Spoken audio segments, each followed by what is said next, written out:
Well, despite surprising the odds for most of this first championship season, it does look like automatic promotion is all but out of our hands now. Providing there's no miracles in other fixtures tonight, it will be the playoffs and an extension to our season, which will mean an extra episode in a couple of days.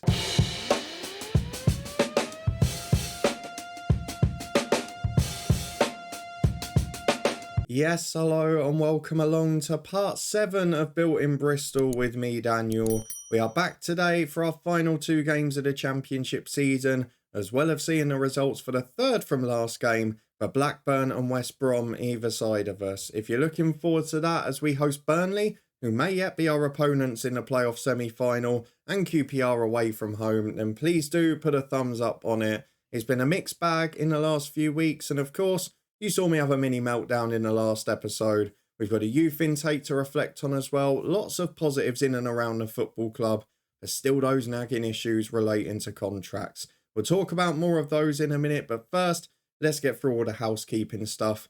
We start with the schedule, which as you can see, has shown a bit of an upturn this month, albeit some really big frustrations, because you were with me as we nicked, well, a very undeserved 3-3 draw at Swansea at the end of the last episode. We then had the international break and had the ultimate frustration. Held 1-1 by the basement side Reading. It was a difficult day. We didn't really do enough to win it. And Lyle Taylor was the man who got the equaliser. At least the positive was he ended his goal drought. And as you can see, he's been flying since. Of course, Reading aside, we know well we're managing them in our Twitch save at the minute. Link in the eye above. Tom Ince got the goal for them there. Doesn't often turn up, but did on this occasion.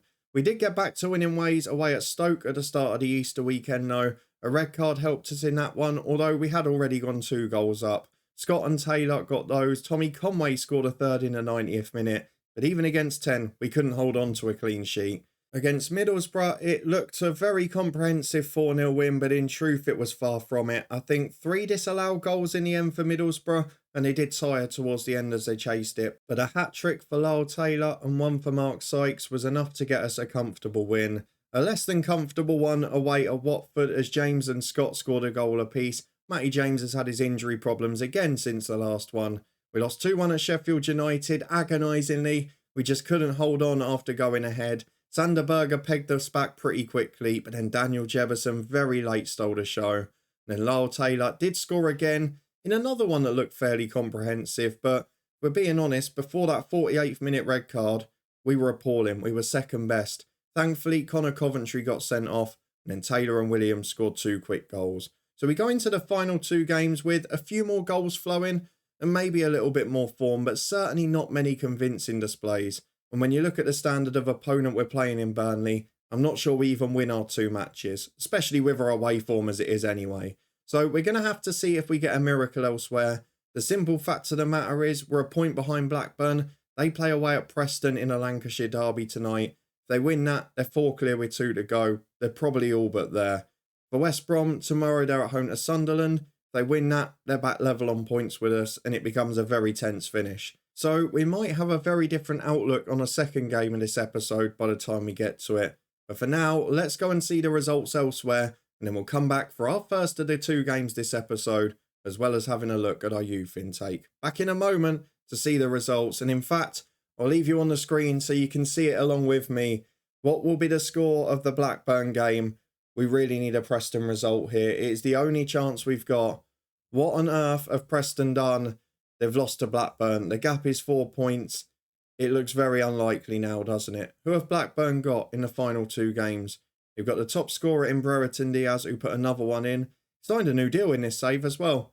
Something that wouldn't have happened in real life. Surprised he didn't have the future agreement already. Gonna need Luton to do me a favour. Not sure in this save that's going to be possible. With that one out the way though, we'll be back in a minute for next Saturday. The West Brom game's in midweek, but now it's virtually irrelevant. Well, as always with this team this season, a string of fitness tests as we head into the game, and somehow, despite not playing for a week, we've got Tanner struggling, Mehmeti, James, they're all over the place, and even Naki Wells had a knock in the week. West Brom did beat Sunderland, so we're back into a difficult spot there, and it looks like we'll be playing one of Burnley, Watford or Sheffield United, depending on whether we're 3rd or 4th. Very quickly though, let me show you the youth intake, because there was one mini star in there. Probably wasn't as good as it suggested it was going to be. It came through as a 4-star intake rather than 5-star in the end. But we did get Moses Ogunleye as a goalkeeper. And you know what? Bar the agility, he looks pretty good. So we'll keep an eye on him at 15. There's a few youngsters who look pretty good as well. We've got a left back from Tunisia with 1.5-star ability who's 2-footed but doesn't have the biggest potential or determination. And on the other side, we've got David Sullivan from Wales, who looks a bit better overall, more balanced as a player. But I'm not sure if he's going to reach his potential. We'll wait and see. A few nations randomly about there, but otherwise not a bad intake. Let's go and get through the tactical meeting though. Into kick-off on the penultimate day. There is no option now. We have to win and hope other things go our way. Let's go and pick our 11, and then we'll see if the rest takes care of itself. A few players again though, who aren't going to be fit. Well, a few changes enforced from our last game due to injuries, fatigue, rotation, whatever else. So Wilson is in for Tanner, who's not back fit. Jordan Clark in at number 10 for the injured Mehmeti. Matty James not back yet. And Taylor got a rest in the last game. He's back in up front. Naki Wells having to drop to the bench. But as you can see, Viner, Atkinson, Mehmeti, Tanner, James, a couple of other injured players all missing out. We're just nowhere near full strength. And it's been a story of the season. While we've done really well points-wise, and it is part of a bit of an experiment with our tactical style too, we are struggling to put performances together, particularly later in the year, and that maybe is a knock-on effect of playing a high-pressing system. Burnley have made 5 changes. They've got a very strong side. Our 11 in full today, which I haven't actually read through yet, is Hiking in goal, Wilson and Pring the fullbacks with Naismith and Williams centre-half, Joe Williams and Alex Scott in that deeper midfield role, Jordan Clark ahead of them, and then Cornick and Vyman out wide, Lyle Taylor through the middle. We've again got that mix of nerves and complacency. We've managed to get Jordan Clark back on side. But Alex Scott, bit of a loose cannon at this point. Let's see what he does in the first half. Probably the biggest crowd we've had here this season. We've got one of the Premier League officials as well. So it looks like they're taking this one seriously. West Brom are already ahead, so they are above us into third as it stands. And what we're waiting for is whether Blackburn drop points and if we can take advantage. Because if we don't win here, it doesn't matter what happens everywhere else. As Teller carries the ball forward down the right to Cullen. Ian Matson crosses. Oh my God. Have you ever seen anything like it? No Burnley player attacking the box. No danger at all. I swear to you, the last 3 episodes, all the stupidest moments have saved themselves from camera. Like, we've had some disappointing days. The draw at home to Reading was annoying. The late defeat of Sheffield United and all the other ones in January and February. But these are the most ridiculous moments from Reece Williams. There was no pressure on him. The ball was on the edge of the box that was put back. There was no one in there. And he's literally turned and volleyed it in. It's not like he's just got a nick on it trying to clear it. He has turned and placed that with his left foot in the corner. Either the animation engine is a disgrace, or we are very unfortunate there, or need to be investigating Reece Williams, because he's been brilliant this year, and he's turned up with a horror moment. As we're into the 41st minute, Lyle Taylor puts a shot over. You can see from the stats, Burnley have offered nothing in this game, and we have gifted them a goal. West Brom are now behind against Norwich. There is a positive to take, but at the moment, we are throwing away our opportunity. I'm going to say I want a much better display in the second half. I've got no reaction yet again. And I don't really know how we get back into this because we're playing well. As West Brom equalise and then fall behind again, Blackburn are still 0-0 with Luton. But we need goals and we need at least 2 of them in this last half an hour. As Cornick gets away down the right-hand side, forced back to Wilson. If Cornick could turn back into Mbappe, that would be great. As Cullen gives the ball away to Jordan Clark, Lyle Taylor puts it in. He's been scoring goals galore this April. And Jordan Clark into the team. The loan signing proving his worth. A great assist for him. Great pressure on the defence as well. And with an hour gone, we're back on terms. Deservedly so, by the way. And has a Norwich at 3-3. But what are we going to do here? We've got 20 minutes to go. We've dominated the game, but we have not got that goal. Vyman is going to be replaced by Conway, who's a threat in the air at the back post. Vyman's unhappy anyway. I'm also going to bring on Hendry for Pring. I'm going to put Naismith out the left back. I'm going to take off Joe Williams, I think, for Ross McCrory because it gives us that bite in midfield without the risk of yellow cards. And I'm going to give it 5 more. Then I'll gamble and we'll throw on Wells for Cornick and go for 2 strikers because Taylor can play off the right. He can be really aggressive. But I feel like at some point we're going to have to push it here because we've got to try and get the goal. West Brom have gone 5-3 up. We've got to be wary of their goal difference. And we tend to go, Lyle Taylor's not having the best game anyway. We're going to go Wells for Cornick. We're going to go Taylor out wide. And I think maybe the other change we go for, we've got a very tired Jordan Clark, albeit he's played well. I'm going to push Scott forward. I'm going to bring on Sykes. Let's go for it. This is our opportunity. Who's the better finisher of Sykes and Scott? I think Sykes might be the better in front of goal. He is. So Scott will stay in centre midfield. Mark Sykes, number 10. Fresh legs, 10 to go. All out attack. Can we get the goal? We're going attacking. There's no point us dominating this game and not getting a result. Blackburn have dropped points, it looks like. And we're not taking advantage. So we're back in the 92nd minute. This would be a gargantuan time to score. And Conway's around down the left. The voice is going. But Tommy Conway's in. Oh, you had 2 across goal. And you've played a back pass to the keeper. We've got another throw with Wilson though. 60 seconds to go. Cross the flex in the air. It's dangerous. Keeper drops it. Defender clears. It's another throw in. Oh, it is all Bristol City at the minute. We're encouraged them. We're throwing the kitchen sink. But there's only 30 seconds left and that throw-in was pathetic.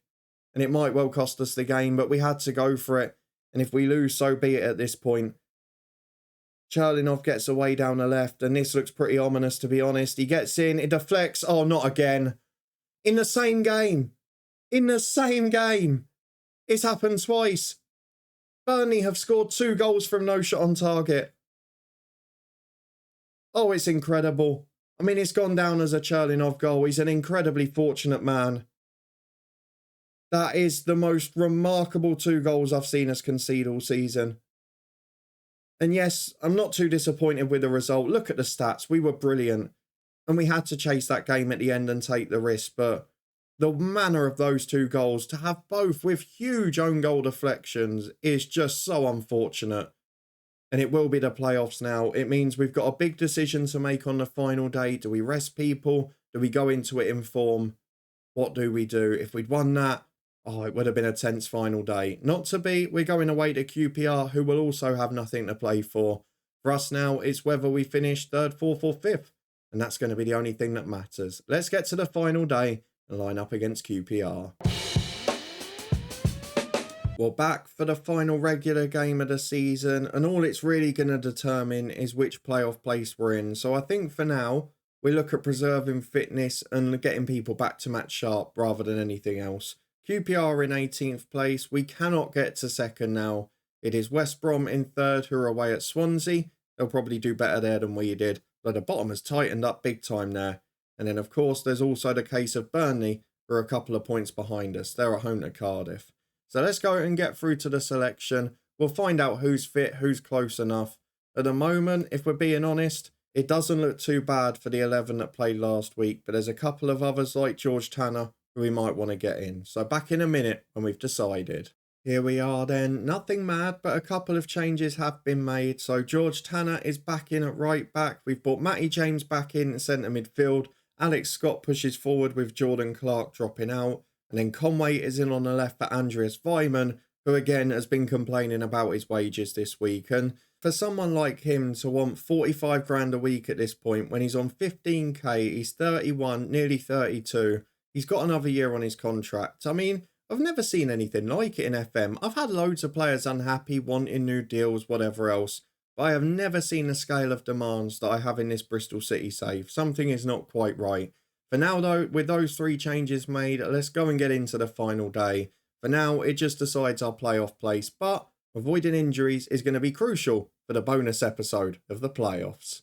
Well, QPR are comfortable. They've made 6 changes, and they've got John Coleman in charge, which is bizarre. You can see stars on the bench. Willock, Chair, Johansson, Dunn, all probably would have been regulars. So let's tell them to put on a show. Show that your praise is justified, because you've had a very good season, but you do not want to hit poor form now. We saw it with Middlesbrough in real life, didn't we? If you go into the playoffs in poor form, you're normally going to have a tough time, as Ethan Laird has got the throw in early. Down the right to Richards, who can get the cross in. Back to Laird again. I mean, our away form has been pretty dismal the second half of the year. And that one is off the woodwork. Cleared away. We get away with it for 5 minutes. But again, not the best of starts. And away from home, just doesn't quite look there, does it? You can see Blackburn and West Brom are already ahead, so maybe it's a good thing we weren't in this battle today, because otherwise it would have been even more crushing. As Scott gets the ball in midfield for Matty James, out to Conway. Can we keep James fit for these 4 games to the end of the season? Providing we reach the final, that is 4 games. As Cornick gets on the end of a cross to the right. Chance to cross, but cuts in himself, beats a man, and then probably rather selfishly goes for the shot. Should have done a bit more with that. In the end, it goes over, and it stays 0-0. No shot on target for either side. Been not the best 25 minutes. As Scott puts a cross in, which is blocked, and we're back with Amos bringing it away. Chance to go into midfield, but Matty James nicks it. Conway gets the ball. We've got options out left. Switches right to Cornick, though, and there's 3 in the middle. Conway at the back post is an aerial threat. And that is what he gives us that Weimann doesn't. I can tell you this season, whether we go up or stay down, Weimann will be allowed to leave because Conway is the man to push on there. We'll have Masengo back in the middle as well. And I just feel that Conway's more of a threat. So we've got to stick with these youngsters and give them an opportunity and get rid of some of these unhappy ones. The bigger reputation names are certainly knocking us down.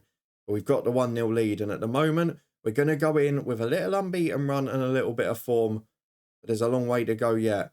Roberts has gone off injured for QPR, which is not ideal for them. Ethan Laird needs to be closed down. And we've got a throw on the right with 5 to half time. Scott finds Cornick, who's been a threat today. Ball into Conway, who heads over. But those 2 wide men are starting to cause trouble. And I'm hopeful that this will be enough because QPR haven't offered a huge threat.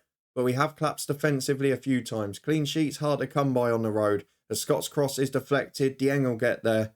And QPR, on the stroke of half time, will have 1 chance to get an equaliser. It's going to be a long kick. 2 minutes added. Big ball over. Up goes Asante, but it's headed straight to Reece Williams. Surely we're not going to get 2 fluky own goals this time, are we? As Naismith brings it out to Scott. Good ball wide to Cornick. Front 3 really linking up well there. As it's back to Williams again. We're keeping possession. They're not pressing us at all here, QPR. As Tanner gets it back inside. Chips out to Cornick. It's a poor one. And now QPR can break. Here comes Dazelle. Wide ball to the left to Eden. It's good football. They've got space to run into here. 2 in the middle. It's across to Richards. Defender misses it. Oh my. Out of nowhere. And that's the problem with this team. I don't genuinely think we'll win the playoffs. I don't think we're a strong enough side. But we just give away such poor goals. We've not got a great defensive record. I'd be interested to see it over the season. I would be surprised if any of the top 6 have let in more than us. Should we go and have a look? We have a look at the championship table for the scored and conceded record. We have got 37 against. It's the best record outside of Norwich. That's ridiculous. I'm guessing away from home our record isn't quite as good. At half-time, Williams on a yellow. There's no point taking a risk. We'll bring on Ross McCrory. We'll get into the second half. Through the dressing room we go. Can we stay unbeaten? That is the big aim for today, in addition to avoiding injuries. And we've got a throw on the right with Tanner in an attacking position to Alex Scott, who plays a 1-2 into Conway, who hits the bar again. Feels like every highlight is a hitting of the woodwork now. But Eden has got the ball at left back with a throw, and QPR, this is how they got their equaliser playing out. Though Pring intercepts this one for Conway.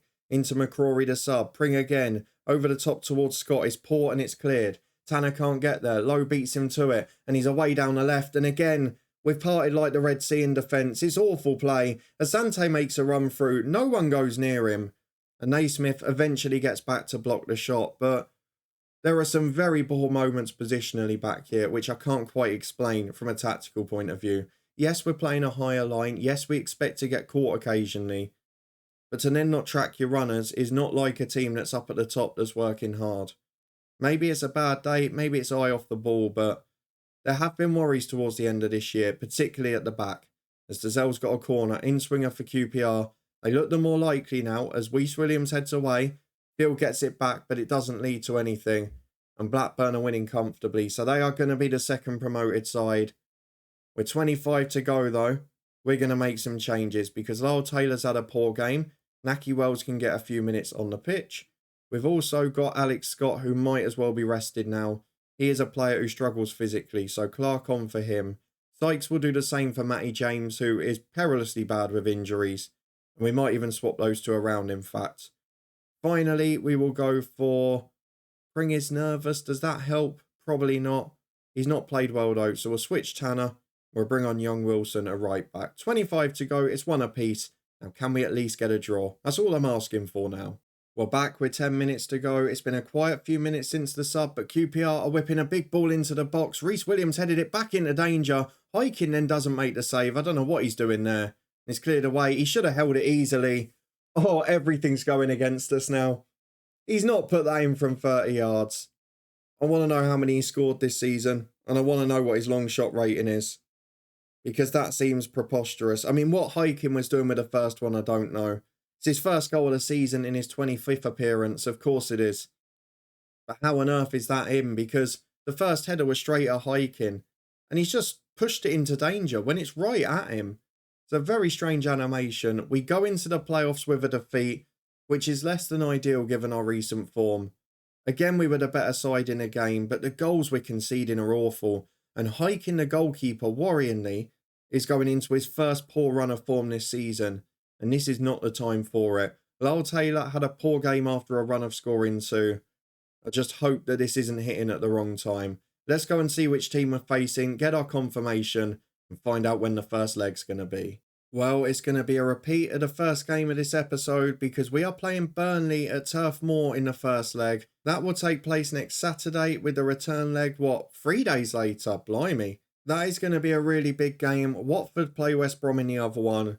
Would be poetic if we got to the final against Watford and then one of the former Luton boys scored the winner, but I think I might be getting ahead of myself there. We're playing well, but defensively, we're going wrong at the wrong time. We've not got enough of a goal threat from many players in the team.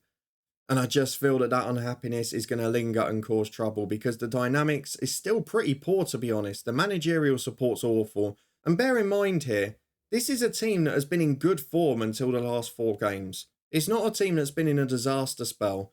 We've got players who want to leave, players who are concerned or unhappy, and nearly all of them are due to the fact they want a new deal or they want to go to a better division. Max O'Leary is a backup in a championship and is moaning he wants to play in a better league. I mean, there are a few problems that just seem a little preposterous here.